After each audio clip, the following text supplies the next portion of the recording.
Hello my dear students. आज हम इस वीडियो में बात करेंगे कि एक इंसान यदि अकेला रहता है तो क्या क्या कर सकता है। यदि कोई अपॉर्चुनिटी उसे मिलती है अकेले रहने की तो उसका सदुपयोग करो। उस पर ये सोचने की बजाय कि मुझे अकेला छोड़ दिया, मुझे अकेला रहना पड़ता है, मेरे पास कोई नहीं है, उसकी बजाय इंजॉय करो।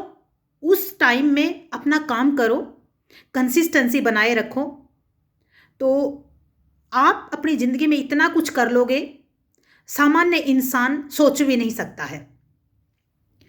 जैसे आज मैंने एक वीडियो देखी, मैं बहुत रिस्पेक्ट करती हूँ दिव्य प्रकाश कृति सर का। वो एक रसिया की कोई कहानी बता रहे थे। वहाँ का एक बहुत बड़ा अमीर आदमी था और वो जेल में चला गया।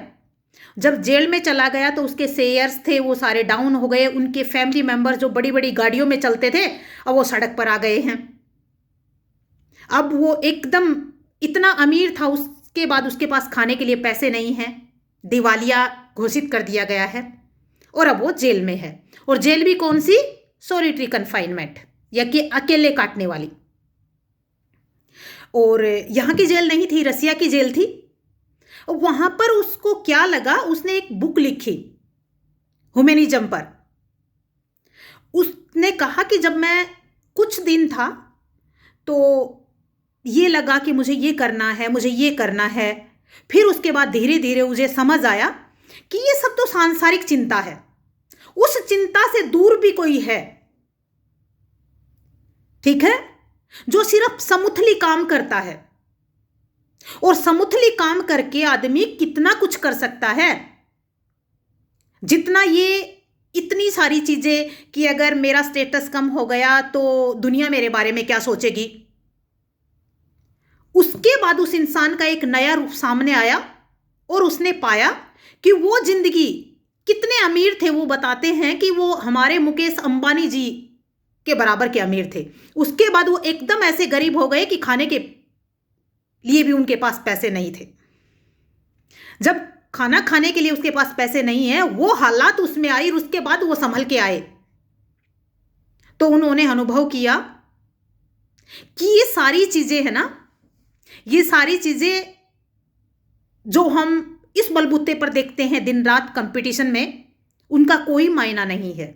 मायना है सिर्फ इस बात का कि समुथली काम करो, कंसिस्टेंसी से, बिना परिणाम की चिंता किए हुए, बिना कंपटीशन को देखे हुए, पर काम जरूर करो, ठीक है। तो इसीलिए जिनको मौका मिलता है अकेला रहने का तो अपना सदुपयोग करो। देखो, जेल तो एक एग्जाम्पल था, ठीक है, कुछ भी हो सकता है। बहुत सारी सिचुएशंस ऐसी होती हैं कि फैमिली डिस्टर्बेंस हो जाता है, हस्बैंड वाइफ एक दूसरे को छोड़कर चले जाते हैं, ठीक है। तब उसमें लड़का शराब पीने लगता है, लड़की ऐसे चिंता में कुंठा में हो जाती है। क्यों? आपको मौका मिला है, जो जिम्मेवारी थी वो नहीं अभी हो रही है पूरी, कोई बात नहीं है, लेकिन इसको कंज्यूम करो। बेसिक ऑब्जेक्ट ऑफ लाइफ क्या है? बेसिक ऑब्जेक्ट ऑफ लाइफ तो ये है ना कि कंटिन्यू आप संतुष्ट होकर काम करो, पीसफुल लाइफ जियो, खुद के लिए जियो, दूसरों को जीने दो और दूसरों के लिए भला करो। यही तो लाइफ है। अब इस दुनिया की भागदौड़ में किसने क्या कहा, किसने कैसे देखा, मेरे पास क्या है, मेरे पास क्या नहीं है, कैसे लड़के की शादी होगी, कैसे लड़की की शादी होगी, कैसे उसका घर होगा, कैसे मेरे बच्चे होंगे, दुनिया मेरे बारे में क्या कहेगी, ये सारी चीजें छोड़ के, ठीक है, अपनी जिंदगी के असल मूल्य पर ध्यान दो। दुनिया है बोलती ही रहेगी, ठीक है। आपको जो मिला है उसमें संतुष्ट हो, ठीक है, लेकिन प्रॉपर तरीके से काम करो। एक्सक्यूज बहुत हैं कि मेरी पर्सनल लाइफ में ये था, मेरे को ये सपोर्ट नहीं मिला, मैंने ये नहीं किया। अरे भगवान ने दिया है, आप अगर शरीर के सारे अंग आपके ठीक हैं, ठीक है, तो it means you are the luckiest person in the world, और उस पर काम करो। और यही एक थीम है लाइफ का। ये सब इधर उधर का रोना कि भाई ने ये कर दिया, बहन ने ये कर दिया, बाप ने ये कर दिया, ताऊ ने ये कर दिया, चाचा ने ये कर दिया, सारे नथिंग इन लाइफ, कुछ नहीं है। आपके खुद के मन के डाइवर्जेंस है। सबसे प्यार करो, सबकी इज्जत करो और सबको अच्छे नजरिए से देखो और उसके साथ अपने काम पर फोकस करो। Leave it. इसीलिए क्या करोगे, जितना टाइम भगवान ने दिया है उस टाइम को कंज्यूम करो। यदि अकेले रहने का टाइम दिया है तो अकेले को अच्छे से एंजॉय करो, काम पर फोकस करो।